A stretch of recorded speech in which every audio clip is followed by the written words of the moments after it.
This is Fearless Careerist with Dr. Catherine Robert.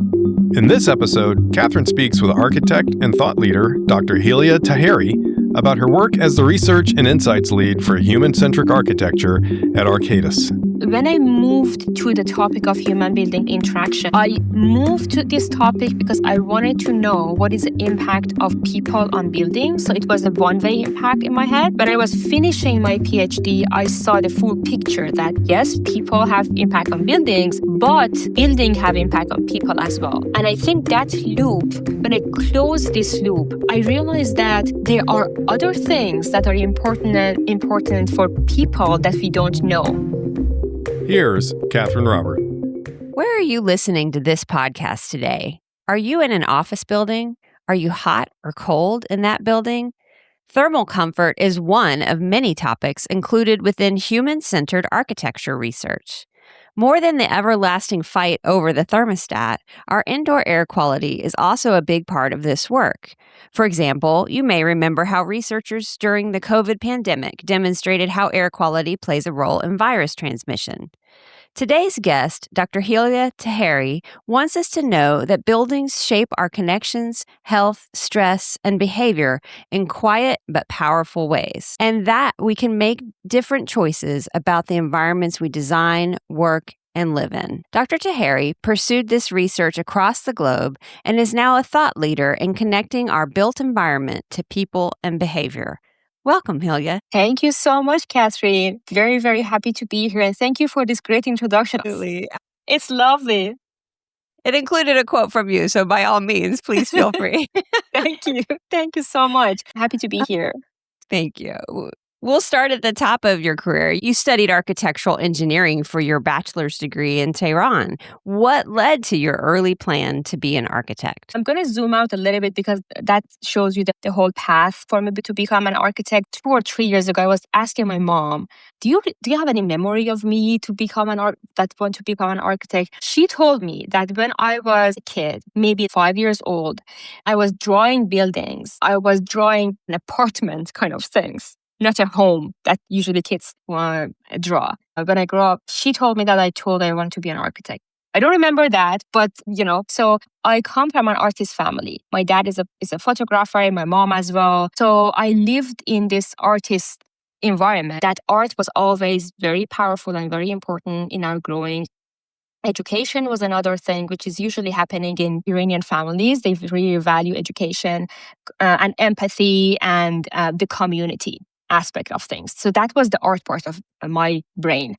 At the same time, I have a deep love in math. During my middle school and high school, I was in the school, it's called National Organization for Exceptional Talent. So I was in that group of people and I was really good in math, physics, and I also loved traveling. So when I combine all of these things and I wanted to choose my bachelor, my dad had a friend and he was designing a house for us. I remember he was talking to us about what do we want, and then at the same time he was figuring out how to build it. That problem solving and the human part and the art part led me to become an architect. That path of having a love for art and math and traveling led me to become an architect. Wow. Lucky you. I know. It's so wonderful to know so early in life, What did you do when you graduated with your bachelor's? I could choose different master degree because I was in top 10% of my cohort. I was starting to talk to different people, especially my professor, and ask them, in the future, what do you see to be more important in architecture? I remember one of them specifically told me that don't go to the master of architecture again, because you know enough about the topic that you are interested. Now go to become a specialized in something. I had a couple of choices. I could choose Master of Architecture, Master of Landscape Architecture, Technology, Energy, which was the sustainability, and the management. Among all 5 of them, I found sustainability resonated with me more because I realized that I needed some rationale behind my decisions to bring the math parts to the equation a little bit to become more confident about what I'm designing for people and for the planet. So I studied Master of Architecture and Energy in the University of Tehran. Wow. Did you also start working while you were getting your master's? Yes, I did. I started working and I was a licensed architect. So I was doing the design. I was doing a lot of energy simulation. And at the same time, I was teaching in school energy simulation softwares such as Energy Plus, Ecotech, and all those sort of things, which I can't do it anymore. But I taught them back in the day. I think it was 2011 that I That's a started. lot. I mean, between working, graduate school, and teaching all at the same Yeah. time. I mean, when you love a thing, Yeah. it's more of a joy. And I first taught to my friends because we were like fourth or fifth cohort was graduating, so that wasn't many of us who knows sustainability in this field. So I have a love for teaching as well, and it comes from my childhood. And I was like, okay, I know this software I can teach you. So I was starting teaching and I realized that I love teaching and I feel the joy of sharing this knowledge. So that was more of a hobby for me back in the time. That was my next question is sustainability a popular direction of study? But you just said that no, it's not as many people do it. It wasn't. I mean, now it's better. I mean, these days we have more regulations in Iran to do that, but I would call it a new topic and a new field that people are still exploring that in architecture. For those of us who are not architects, could you give us some examples of what sustainable architecture focuses on? Absolutely. So there are different ways to look at sustainable architecture, but in general, there are buildings who benefits planet as well as social connections. They have social impacts and planet impact. My work in my master was on the planet, the impact on the planet, and reducing energy consumption, using more passive heating and cooling. And what I mean by passive heating and cooling is that you can make more comfortable environment for people in the space with ventilation or with the orientation of the building. It depends on the climate. Or there are different other ways of thermal mass in the exterior walls to store heat and give back heat. Basically, there are ways to do that without having ACs and HVACs. But again, during the climate change, it's a loop. The climate change, some of the climate change causes by higher energy consumptions, but at the same time, we have higher temperature in the cities. We see a lot of heat waves in Europe now, but because they don't have AC, it's not comfortable in their home. So it's a loop. To be honest, I don't know what is a solution because I'm not in this field anymore, but sustainable architecture is the architecture who benefits the earth and people. Yeah. Neat. It's so interesting that beyond the basics that there are fields within sustainability to specialize in. So you truly developed that specialty. And then at that point you were an expert in Iran, yet you started to notice that human behavior was interfering with your energy simulations? Kind of, yes. And around 2013, when I finished my master, I was so deep into sustainability. I was publishing book on my master. I was registering patent. You're the first person I've talked to that has a patent. That's so cool.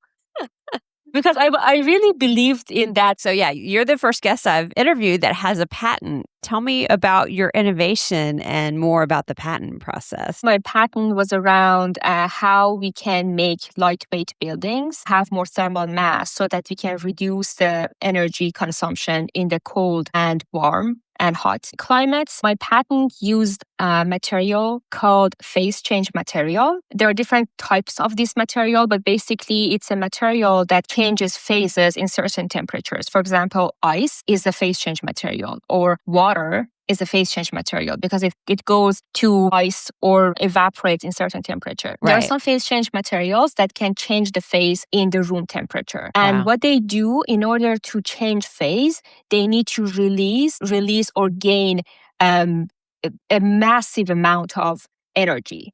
So we call it latent heat. So for that, I used this material in the facade of the building, and they were transparent, and I designed a detail so they were movable. They helped reducing the energy load of the home environment in hot and dry environments during the summer and winter. So saving money and saving materials ultimately. Yes, exactly. Saving money, saving material, and saving the big foundations for the buildings, because the buildings, when they are very heavy, the structures need to be heavier, and then the foundation needs to be bigger. So and that helps with that situation as well. You came up with this amazing invention. What did the patent process look like? This is a patent in Iran, so the process is kind of the same. I think in a lot of places you have to write what is the patent is about, why it is an innovation, a proof of concept, how it's benefit different things, and your process. It went through the big submission process, and then there was some back and forth in terms of gaining more information, and then in the end I got the patent registered. Wow. You're this big expert in sustainable energy at the time, sustainable architecture, yet you started to notice that human behavior was interfering with your energy simulations. Yeah, I did. I was working in a research center, and then I was doing some simulations as well as an architect to design buildings. The way that energy simulation works, especially for heating load and cooling load in general, is that you have to assume some human behaviors in the space. You have to assume that from this time to this time, people open the window. From this time to this time, people open the shade. Or if the temperature outside is in this range, people decide to open the window. So you have to predict and assume some of these behaviors. I was doing that. Based on the research and literature review, all those things. But in reality, when I was observing people, and I'm a really good observer, and I know that about myself, when I was observing people, I realized that, okay, when the weather is cold outside and hot inside, people open the window, not turning down the thermostat, which is a waste of energy. I saw this more often, and it brought a question to my head, which was, what am I doing? Like, when what I do in reality doesn't happen, like, what is the point of that? Yeah. And in 2016, around that time, I found I was so curious about that. So I started to talk to more people in that research institute, and they were like, it's a messy field, human behavior is just don't go there, stay where you are. You're famous, you know what you do, people know you. So I didn't do that. So I started researching, and I found a paper that it made me stop what I was doing, which was saying that there is a huge gap between predicted energy consumption and actual energy consumption, which is the actual energy consumption is 3 times more than predicted energy consumption. Wow. And one of the main reasons is, of course, there are different reasons, but one of the main reasons is unpredictable human behaviors. And I was doing the predicted energy consumption. I was like, if the reality is 3 times more than what I am predicting, I need to know what's going on. Sure, That's because why then I your stopped. predictions are always inaccurate, right? Exactly. Yeah, absolutely. So I stopped doing the simulation and looked for other opportunities to learn more about human behavior. And so that's what ultimately led you to apply for doctoral studies outside of your home country. Yeah, it did. I started searching more and more about what can I learn more about this topic. I wanted to go to Europe. By the way that that doctoral studies in Europe happen is that there are usually some studies, and they are hiring people to help with that study. And because I wanted to change the major, it was really hard for me to find a position in Europe. And Europe was my first choice. And because it was closer to Iran, I loved traveling. So I wanted to go to different countries in Europe. So I started to look for more programs in the US. And I found this amazing program at NC State in Raleigh, which was PhD in design, which was an interdisciplinary program with different perspectives on this design. And I wanted to pursue this human building interaction. And I got good funding, and I came here in the US in 2017. Wow. Leaving Iran to come study in the United States is not as easy as hopping over from Italy to the United States. You had already left home to move from your hometown to Tehran, but this decision meant both leaving home and your successful career as well. Yeah, it was a very tough decision. It was a very tough one.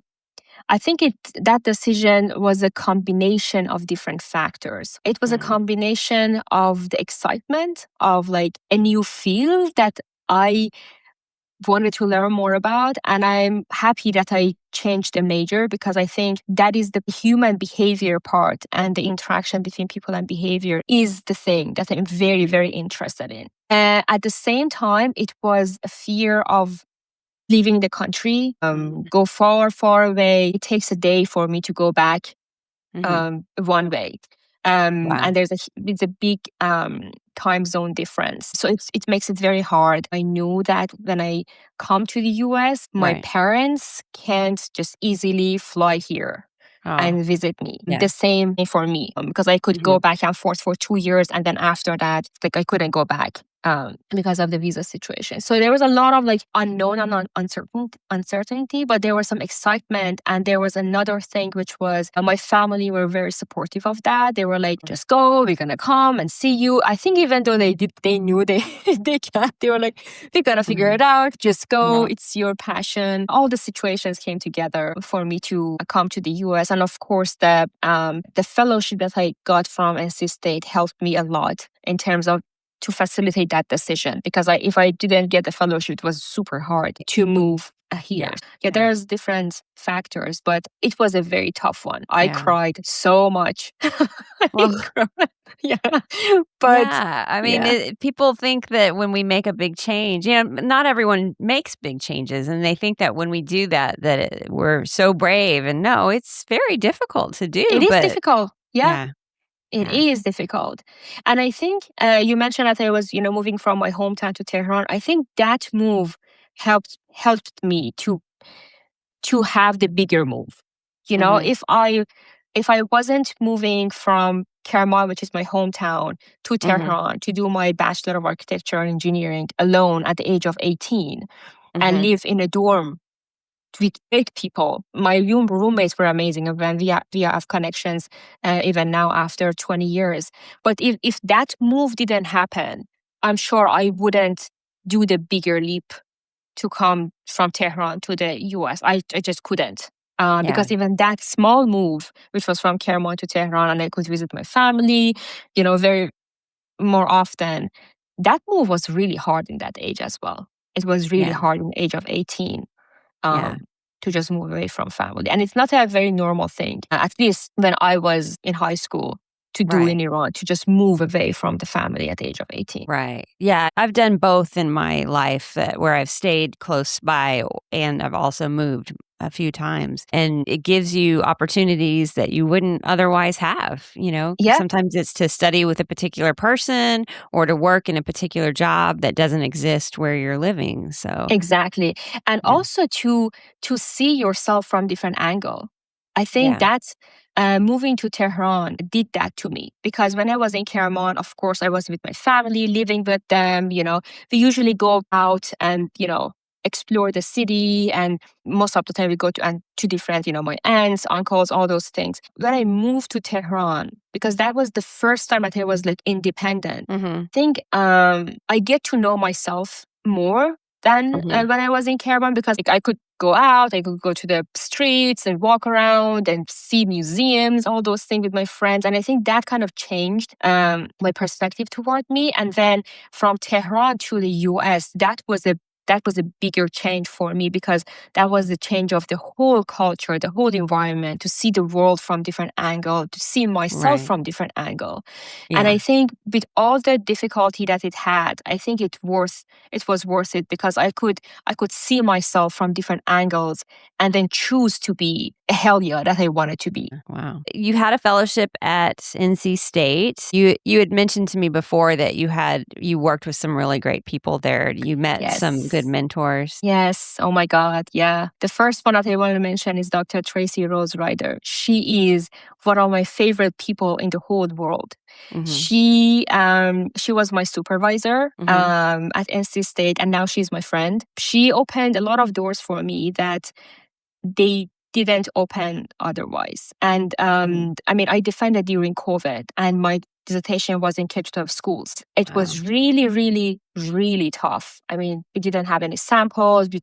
We had to change the whole dissertation to meet the timeline. But her support was really meaningful to me, as well as she sees people as a whole person. So she wanted me to just grow as a whole person, not just in the dissertation, which was just one aspect. But at NC State, there are some classes you can take, like dance classes or badminton classes or sports or go to leadership courses. And she was very supportive of that. And I had a lot of fun at NC State, a ton of fun. Another person that helped me during my PhD was my first supervisor at work. Her name is Sarah Wood. She's my friend now. And I was working at Ratio Architects for 2 years. I was working in this first summer of my PhD as a sustainability specialist who was working on the human-centered research as well. And she was helping me grow in my role. They sent me to conferences, to events, to courses.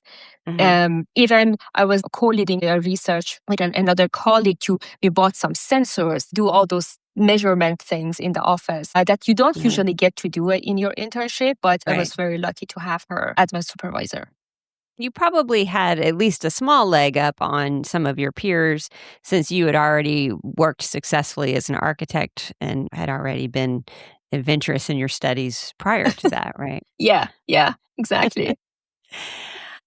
What were your goals when you were coming to the end of doctoral studies? I knew I wanted to go to industry because I'm a pragmatic person. I'm very practical. I love to see the application of my research somewhere. And at the same time, I am very keen to share the knowledge and increase the awareness among different populations and different people about the topic of human-building interaction. And I knew that in academia, there are already people doing that. And there wasn't a lot of lack of knowledge in academia. But what I was seeing during my internship and also talking to different people across the industry, because in my PhD, I was working at Ratio Architects for 2 years, then I worked at HKS, then I worked at Payette, and then it was at the end of my PhD.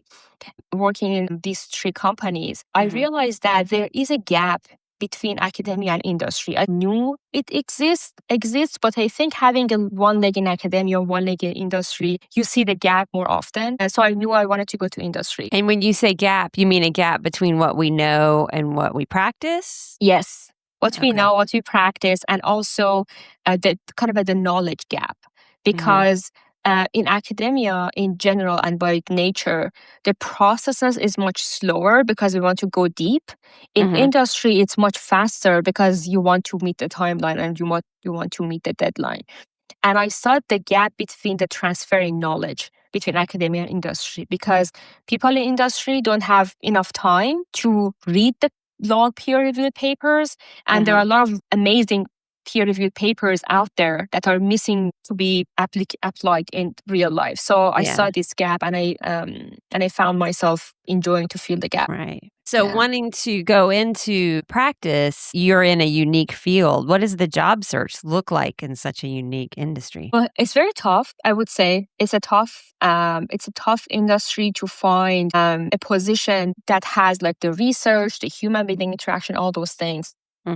And I was very lucky to find this job. I remember it was in the end of my PhD. It was like December 2021. I saw a posting in LinkedIn, which was a research strategist at CRTKL, which is a Catalyst and RTKL. I saw that one of my peers whom I met in Ed.D conference, she knew a person in Catalyst and RTKL who was hiring. And I was like, can you refer me to this person? Because I think I'm a good match. So she kindly referred me to my supervisor, Sarah Wicker. She's lovely. And then we get connected and I applied, got a couple of interviews, and then I get the job.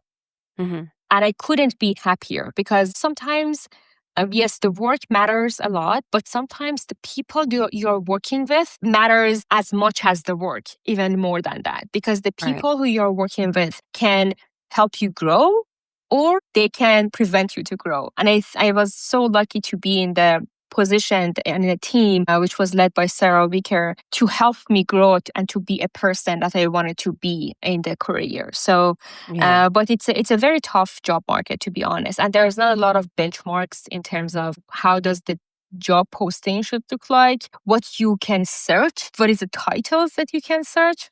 Right. And I think one of the things that Ed.D was trying to do was that to have a benchmark, to have more clarity in this job posting field. Yeah, I can only imagine. It's like when you're starting your doctoral dissertation studies and you're doing your literature review and you're still trying to figure out what search terms to use. Oh, yeah.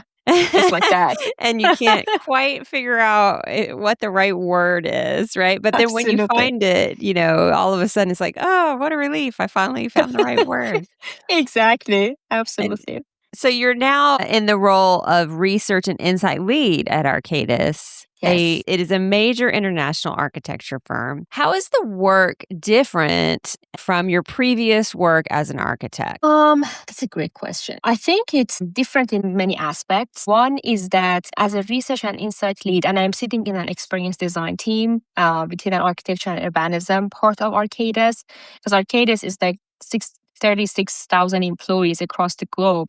Mhm. And we have an architecture part, which we have, I think, a couple of thousand people. So I'm in that part. But my role compared to the time that I was practicing architecture is like I have impact on more projects. Like when I Right. was practicing architecture, I was designing maybe one building, two buildings, because we had a very small firm. But as a research strategist, the research and insight lead, I can impact on more projects to help designers to make better decisions and more informed decisions to make the connection between human and building interactions more positive. So I would say the impact is bigger. The Mhm. other thing is that it's more thought leadership based as well. And I really enjoy that because I get Mhm. to read a lot of things, like synthesize things.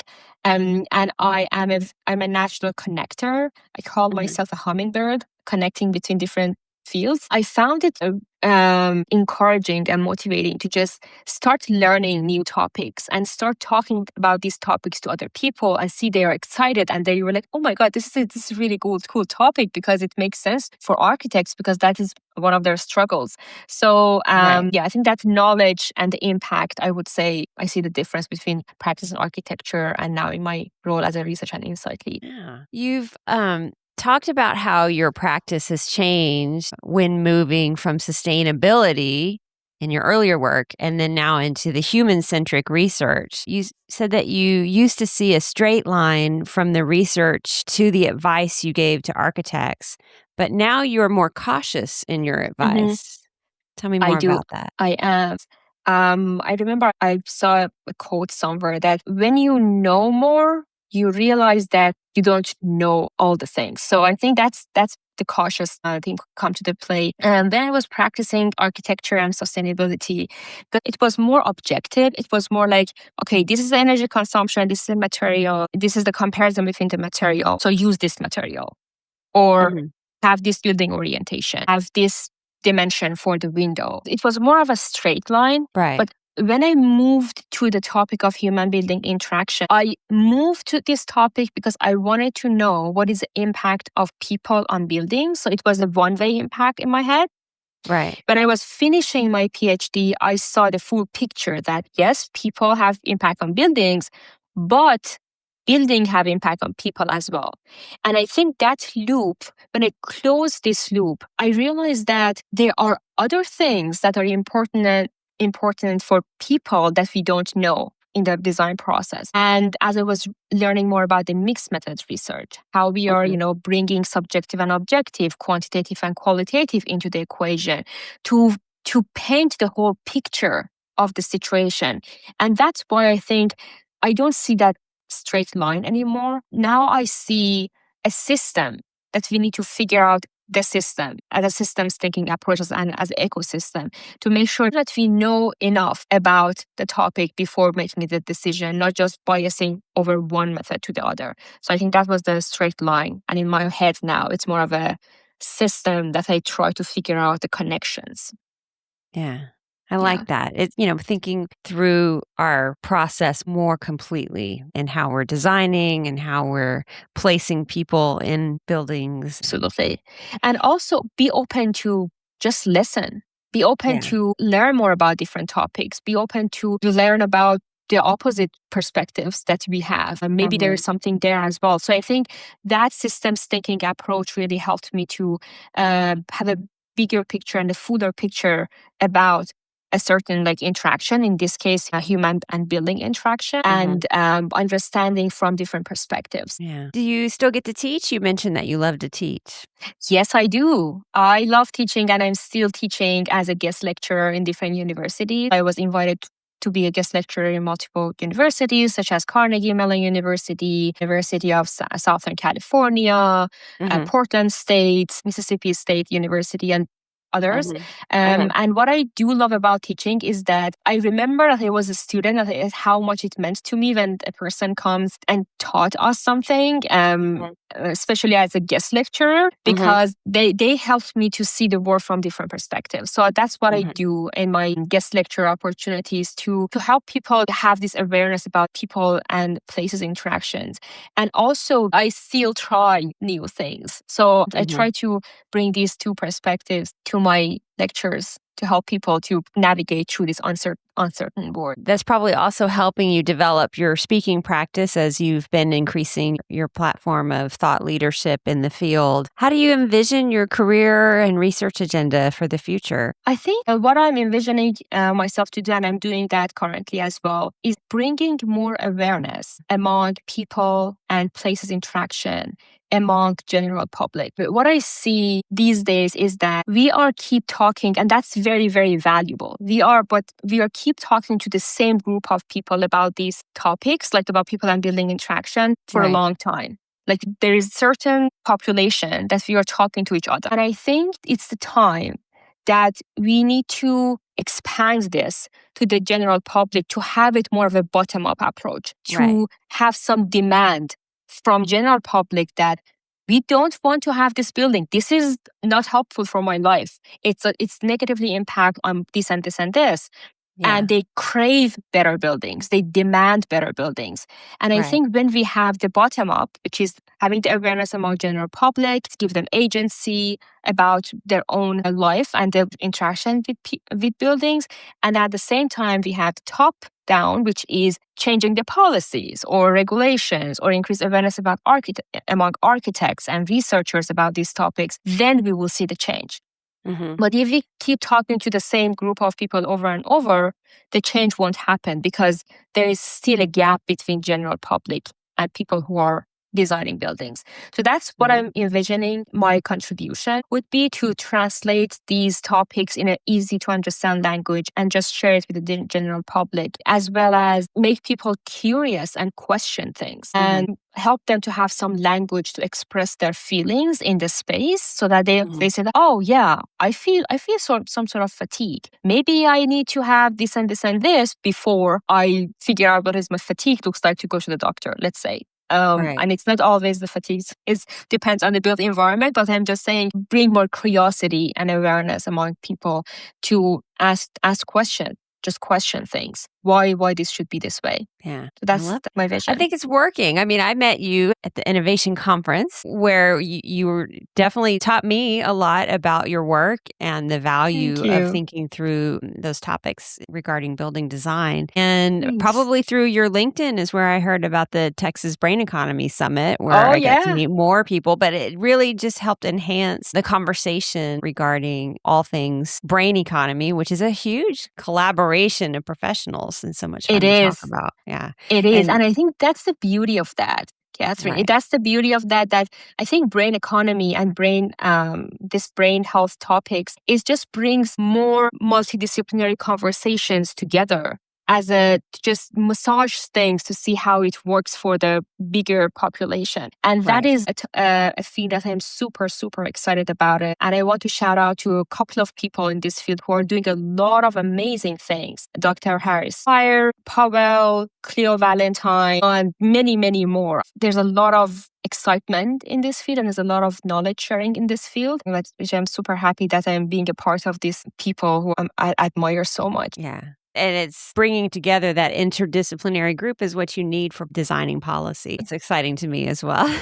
I know. Yeah. You're so into policy and education. So it's amazing. Yeah. All right. My favorite last question is, what advice do you have for young professionals who are just getting started in their careers? I would say the same thing that I mentioned before, which is stay curious and ask questions. Of course, respectfully ask questions, but question things like why I'm supposed to do this? Like what is the why behind things? So I think curiosity and asking question is one. The other one is just connect to as much as people as you can without, of course, overwhelming yourself. But people really want to help. People, if you have questions, just ask them in LinkedIn or email. Most of the time, I'm asking questions. Even when I was in this doctoral work, I was a student, I was asking questions in LinkedIn to multiple people. Most of them answered me. And I'm really grateful for that. And I remember I was in one of the class of leadership thing at NC State. They were saying that most of the people are really kind and they want to help. Just ask for help. Unless you don't ask for help, nobody knows they can help you. So ask for help, be curious, ask questions, and question things. I'm all in questioning things because that is where the change comes in. When we start questioning the norms. Yeah. Oh, I love that. Helia Taheri, it's been a true pleasure having you as my guest. Thank you for sharing today. Thank you so much, Catherine, for having me. It was really fun and amazing talking to you. You're a great podcast host and a great questioner. So thank you for that. Awesome. Thank you.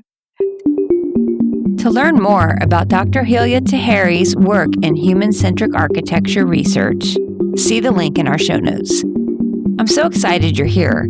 And remember, you're not alone on your career journey. Together, we can share our stories, move boldly into that perfect job, and we can light the path for our future fearless careerists. I'm Catherine Robert, and I can't wait to hear your story. Fearless Careerist is available on Spotify, iTunes, and YouTube. Subscribe there or visit us at CatherineRobertEDD.com.